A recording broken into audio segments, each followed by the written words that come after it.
Knowledge कैसी थी आज़ाद भारत की पहली सुबह, क्या थे इंतजाम, क्या क्या हुआ था। कैसी थी आज़ाद भारत की पहली सुबह, क्या थे इंतजाम, क्या क्या हुआ था। 15 अगस्त 1947 की वो सुबह बेहद खास थी। हर ओर जश्न का माहौल था। वंदे मातरम गूंज रहा था, लोग झूम रहे थे। सबके लिए आज़ादी का अलग मतलब था। दिलचस्प यह है कि उस दिन लोगों ने बसों के टिकट लेने से भी मना कर दिया था। उनका तर्क था कि बस अंग्रेजों की नहीं बल्कि हमारी है। देश की आज़ादी की पहली सुबह तत्कालीन पीएम जवाहरलाल नेहरू ने देश को संबोधित किया था। देश की आज़ादी को 76 वर्ष पूरे हो गए। मतलब आज़ाद भारत में पैदा हुए लोग भी कम से कम 75 वर्ष के हो चुके हैं। पर आज़ादी की यह तारीख उन्हें बूढ़ा नहीं होने देती। जो जोश, जुनून, उत्साह 14 अगस्त से लेकर 15 अगस्त 1947 की शाम तक देश ने महसूस किया था, उसे बहुत आसानी से आज भी सुना और महसूस किया जाता है। जैसे जैसे 15 अगस्त करीब आता है, देश एक अलग ही जुनून में डूब जाता है।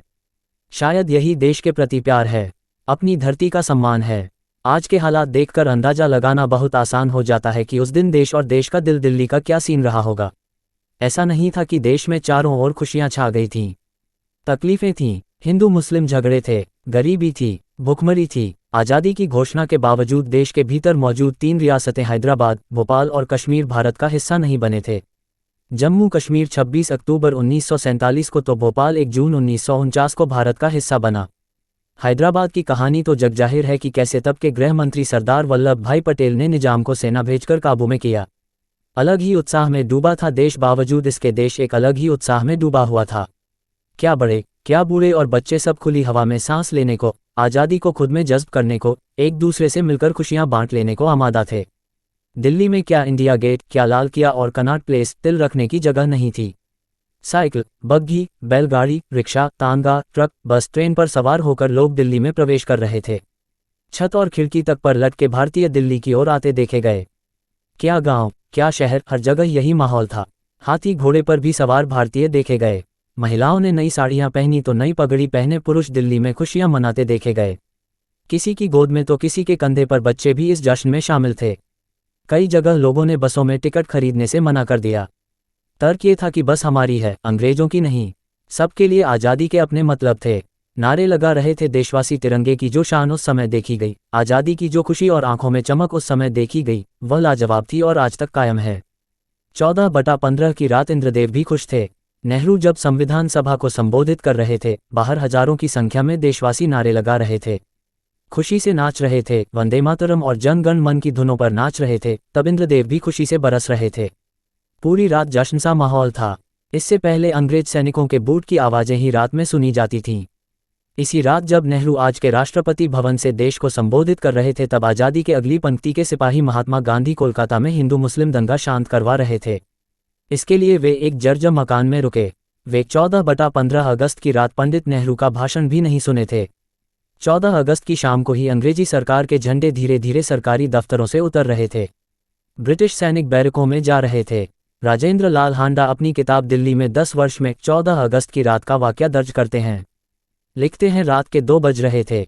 नेहरू जी वायसरॉय को संविधान सभा से निकलकर वायसरॉय भवन जा रहे थे। भीड़ उनके पीछे चल पड़ी।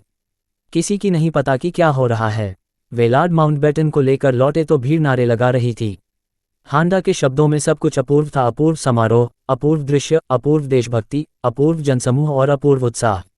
15 अगस्त 1947 को तत्कालीन वायसराय हाउस के पास उमड़ी भीड़। बिस्मिल्लाह खान ने बजाई थी शहनाई। 15 अगस्त की सुबह पंडित नेहरू के आग्रह पर जब उस्ताद बिस्मिल्लाह खान ने अपनी टीम के साथ शहनाई बजाकर आज़ाद भारत में सूरज की पहली किरण का स्वागत किया तो समझना मुश्किल हो रहा था कि कौन किसका स्वागत कर रहा है। अब कोई अमीर नहीं, कोई गरीब नहीं, सब एक दूसरे को साहब कहकर बुला रहे थे। आज़ादी के खुशी के मौके पर कई फांसी माफ़ हुई। सजायाफ्ता कैदी छोड़ दिए गए। आज़ादी के खुशी के मौके पर कई फांसी माफ़ हुई। सजायाफ्ता कैदी छोड़ दिए गए। शिमला में लोग माल रोड पर दौड़ पड़े, जहां उन्हें जाने तक की इजाज़त नहीं थी। उस दिन सुबह लाल किला से लेकर Jama Masjid, Delhi Gate, Kashmiri Gate, India Gate तक जो भीड़ दिखी, उससे पहले तो सवाल ही नहीं था, आगे भी कम ही देखी गई। डोमिनिक लेपियर और लैरी कॉलिंस की किताब Freedom at Midnight, Phillips Talbot की किताब an America witness to India's partition समेत आज़ादी के उन लम्हों को कई अन्य किताबों में भी सहेजा गया है, जिन्हें पढ़ते हुए कोई भी हिंदुस्तानी गर्व से भर उठता है। माथे पर चमक और सीना बरबस चौड़ा हो जाता है। अंतिम वायसरॉय लॉर्ड माउंटबेटन की बेटी पमला ने भी इस मौके को अपने शब्दों में सहेजा, जो बाद में किताब के रूप में सामने आए। जब गिर पड़ा था अंगरक्षक का घोड़ा। 15 अगस्त की शाम इंडिया गेट पर तिरंगा लहराया जाना था। अंतिम वायसरॉय लॉर्ड माउंटबेटन को भी आना था। 30,000 की भीड़ का अंदाजा अफसरों ने लगाया था, लेकिन वहां 5 लाख से ऊपर लोग पहुंच गए। भीड़ के दबाव में माउंटबेटन के अंगरक्षक का घोड़ा जमीन पर गिर पड़ा। अफसर घबरा गए, लेकिन तनिक देर बाद घोड़ा खुद ही उठ गया। भारत की आज़ादी केवल देश में ही नहीं मनाई जा रही थी। न्यूयॉर्क स्थित संयुक्त राष्ट्र संघ ने भी आज़ाद भारत को स्वीकार करते हुए उसी दिन तिरंगा लहरा दिया। महत्वपूर्ण तथ्य ये भी है कि उस दिन लाल किला पर झंडा फहराया गया, लेकिन राष्ट्रगान नहीं हुआ था। हालांकि राष्ट्रगान और राष्ट्रगीत तब भी लोगों की जुबान पर था, लेकिन इसे राष्ट्रगान के रूप में स्वीकार किया गया साल 1950 में। तब से अब तक जब भी तिरंगा लहराया जाता है, हम राष्ट्रगान भी गर्वपूर्वक गाते आ रहे हैं। तब नहीं थी पैर रखने की जगह, अब संख्या तय 15 अगस्त 1947 को, जहां लाल किले पर तिल रखने की जगह नहीं थी।